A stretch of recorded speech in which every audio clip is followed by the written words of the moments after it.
Wow, beautiful. Not so beautiful out there tonight, though, Dan. It's just going to get worse, I think. Yeah, you know, between the rain and the wind overnight tonight into tomorrow morning, it's going to be a rough one, especially during our morning commute.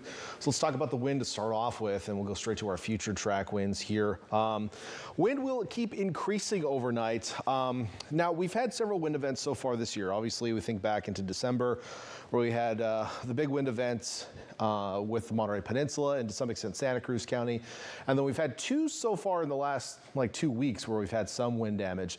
What's different from this one is we're not going to see wind to the extreme we saw in December, but we are going to see a little different wind direction, and that could have some bigger impacts in some areas just because we'll have more southwesterly winds, and that may impact trees that haven't had to deal with the wind in other scenarios with the southerly wind. So we're kind of changing the exposure a little bit.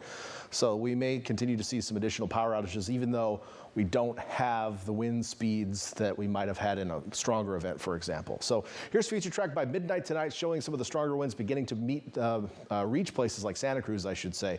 We're going to see a conversion from the southerly wind right along the coast to a more broadly southwesterly flow as we head through the overnight. So this is 3 a.m., seeing winds in the 20 to 30, maybe 40-mile-per-hour range around the bay. And this is going to be continuous southwesterly flow here through the morning hours. And some of the stronger wind gusts I expect will be on coastal Monterey County, Carmel Highlands, Pebble Beach, places like that, down along the Big Sur coast.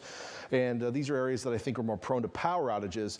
Another interesting thing is because of this more southwesterly flow, places like South County, Santa Cruz County, that don't see as much wind in southerly wind events may see some wind issues. Places like Aptos, La Selva Beach, for example, there's a lot of eucalyptus trees there.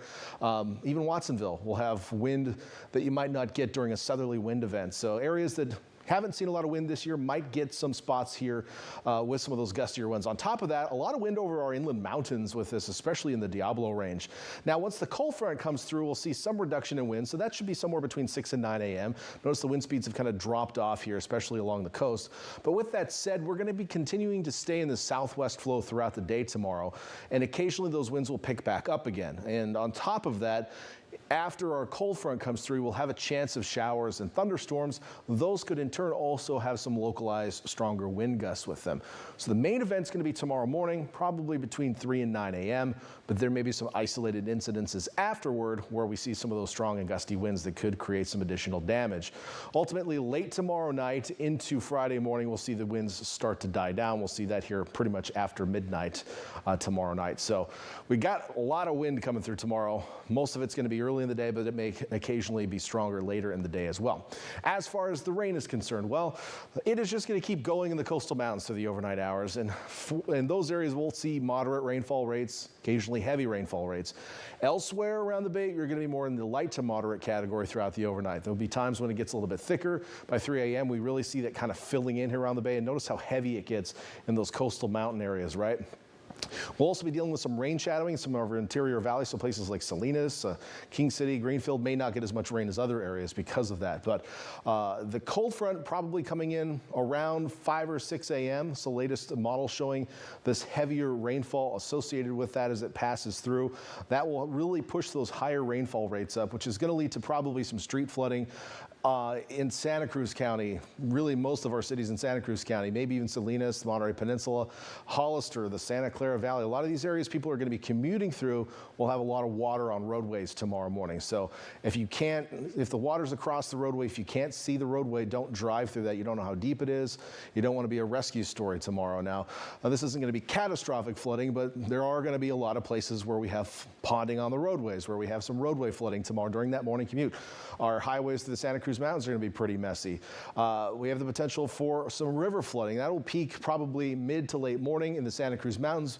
Rain tapers off there, but then continues into the Santa Lucia range where we have enhanced impacts in places like maybe the Big Sur River, Carmel River, even Arroyo Seco a little bit later in the morning hours as this continues to move south. And as I mentioned, once the cold front's out of here, we'll have rounds of showers, maybe some embedded thunderstorms as well. That'll be possible really throughout the day tomorrow and actually into the overnight tomorrow night into Friday morning. So some additional rain will be possible during these periods. The model is showing again a few more rounds of showers and thunderstorms that may be hard to time, but of course, we'll be here with you tomorrow to kind of give you the latest. As for the total amounts of precipitation, this is a new model run here, so I'm just seeing this information with you as well. We see the higher belts of rain in those coastal mountains where I think the Santa Cruz Mountains are definitely going to be in the 4 to 8 inch range in the higher areas.